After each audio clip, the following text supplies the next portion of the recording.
everyone. Thank you so much for joining me today. I hope all of you are having an awesome week.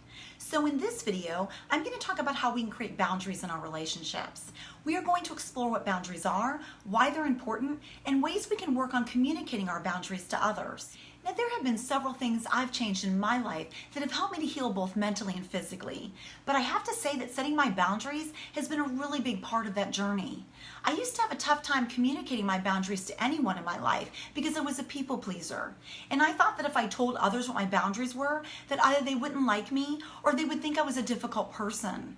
I honestly never looked at how much it was really breaking me down to keep saying yes to everyone or let them do and say what they wanted and never give thoughts as to how I truly felt.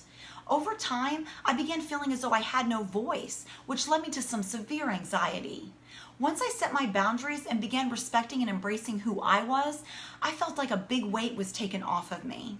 So I really wanted to make this video to share with you the things that I've learned and implemented in my life, which has improved my life significantly. So what are boundaries and why is it important to have them? Well, boundaries are a demonstration of self-respect and respect for others.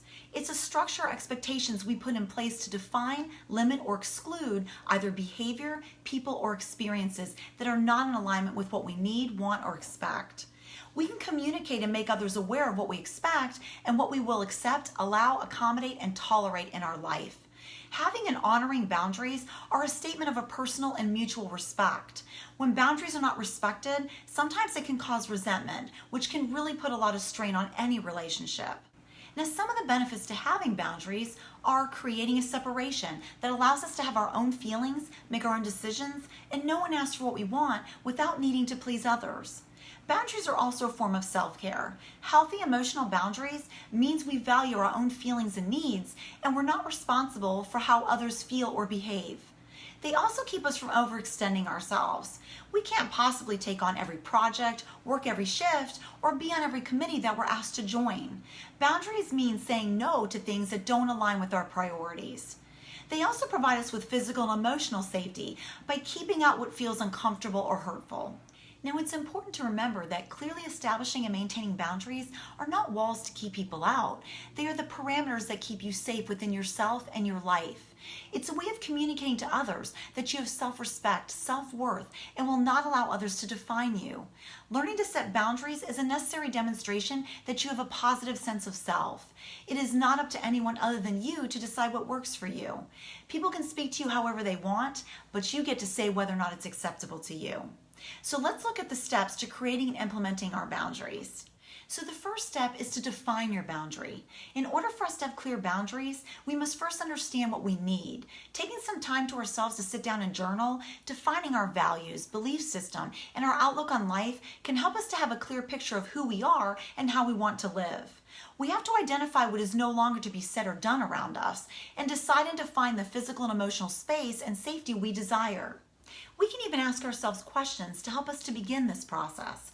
For example, you could ask yourself, what makes me feel uncomfortable? What's important to me? What do I want to keep private? Is there any type of behavior or trait that would not be okay with me? What don't I want to talk about?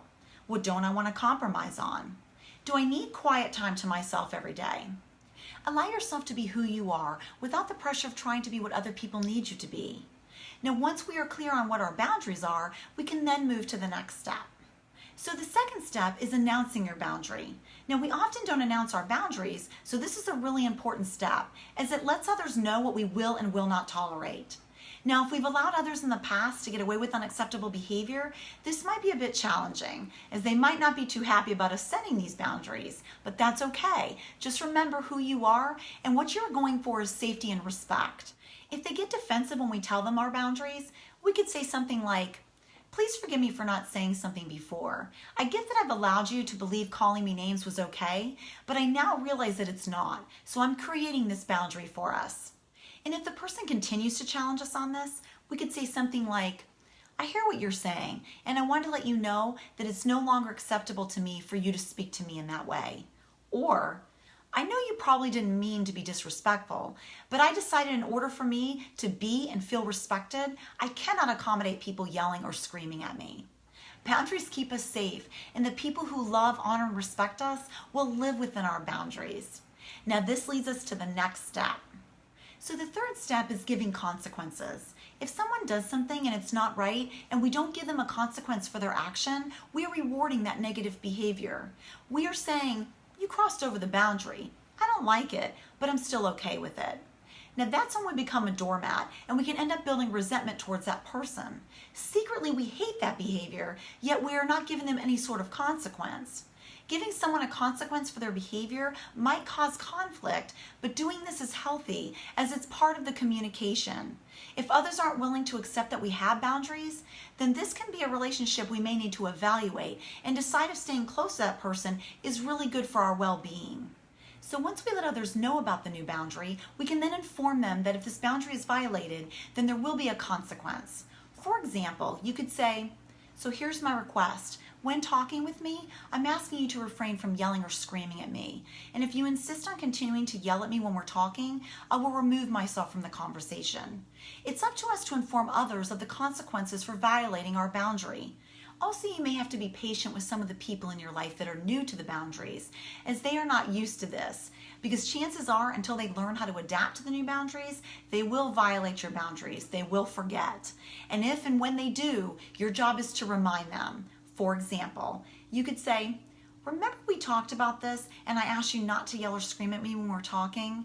Now that I've reminded you of that and you've done it, I'm going to walk away from this conversation, and when you're ready to honor my request, we can talk, but for right now, I'm leaving.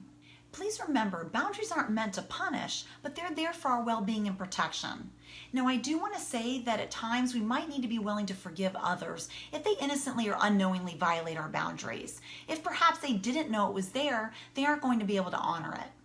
Now, on the opposite side of that, you must also be willing to surrender the relationship for repeated violations of your boundaries.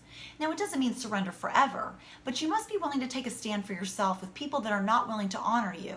Having boundaries means learning to say no, and for too many of us, for way too long, we've been people pleasers, willing to put ourselves at a disadvantage in order to accommodate someone else. So let's just keep this in mind if we are finding that some people are really stepping over the line consistently and not respecting our boundaries. So this leads us into the next and last step. So number 4, staying accountable. Sometimes if we really like someone, we can begin to make excuses for their behavior, or we use our own feelings for what we have for them and say, that's okay, they didn't mean it. It's important to make sure we stay on the right track to staying healthy, so we are not making excuses for their toxic behavior. Also, as we get comfortable with others, boundaries can slip. This is why sometimes relationships can start to break down, or why marriages come apart after a while down the road, because we often forget that we need to check in once in a while and make sure those boundaries are still being met. Not just ours, but for our friend or partner as well. You owe it to yourself to let other people know when they've crossed the line, acted inappropriately, or disrespected you. And don't be afraid to tell others when you need emotional or physical space. So those are the 4 steps to creating boundaries. I really hope you find these helpful and that they give you the clarity that you need to make sure your boundaries are being met. You know, when I think about boundaries, I picture standing on a beach and we draw a line in the sand showing where our boundary is, and after the line is drawn and someone crosses that line, it's so important that we don't back up and draw another line. Let's hold true to who we are and respect how we feel about our expectations and tolerances. We don't have to apologize for how we feel or justify the boundaries that we set. Setting boundaries isn't selfish, it's self-love.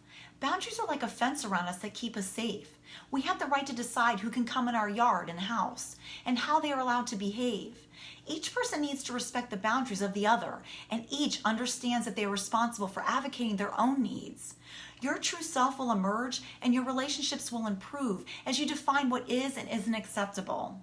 Now, if you're in a relationship that is toxic and you're having a difficult time deciding what to do or just wanting some guidance, please reach out to others, such as family members, close friends, a life coach, or a therapist.